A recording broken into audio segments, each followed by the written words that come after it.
มาเด้อพี่น้อง กินมีเพชรเกาหลีตอน3 โมงเช้ามากินน้ำอีเจยกันเลย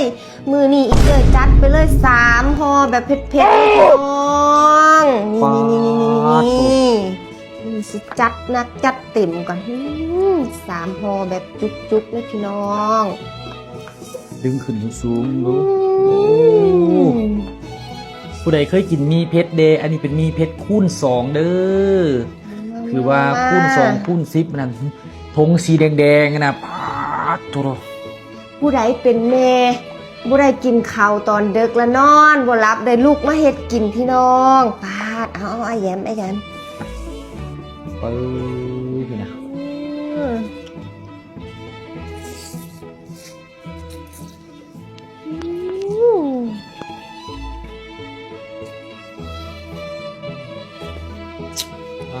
เอามาคำแรกเลยนี่เบาแท้เด้ออันตรายหลีเพชรนี่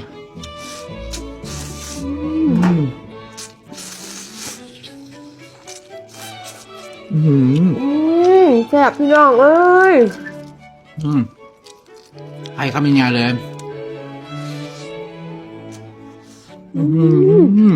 เผ็ดบ่แยมเผ็ด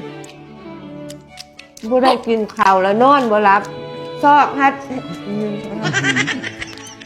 ฮ็ดหันเฮ็ดนี่สู้ผัวกินพี่น้อง3 โมงเช้าใครเป็นแน่ป่วย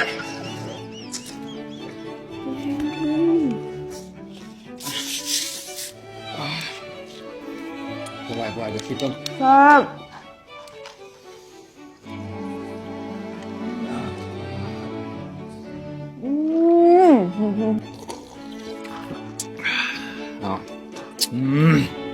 ผู้ใดเป็นแน่คอมเมนต์มาบอกเจ้ยเด้อบ่กินข้าวแล้วนอนบ่หลับดึกๆแบบนี้ต้องลุกมากินนี่เอาไปแจกแม่พี่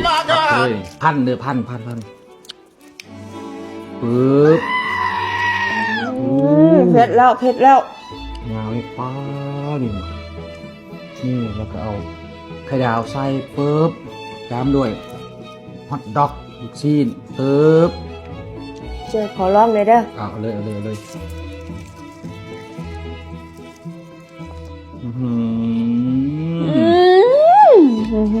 มา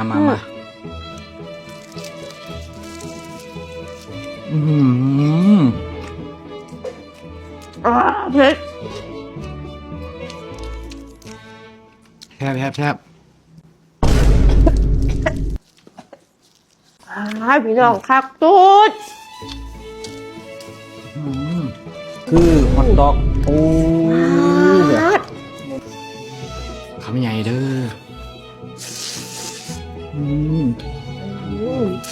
แซ่บครับครับชุดไอ้ยำเผ็ดครับเท่าไหร่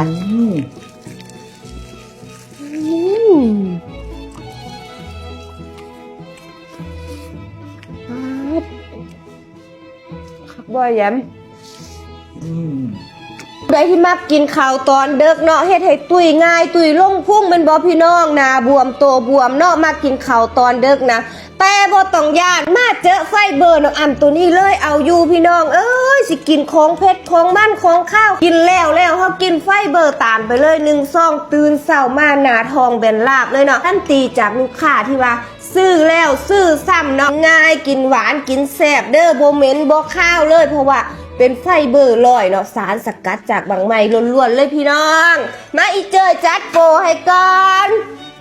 สำหรับคนงบหน่อยเนาะเอาโปร1 แถม 1ไปเลยพี่น้องได้ราคาถึกๆพี่น้องเอ้ยส่งฟรีให้อีกสนใจพิมพ์คำว่าสนใจมาเลยจ้า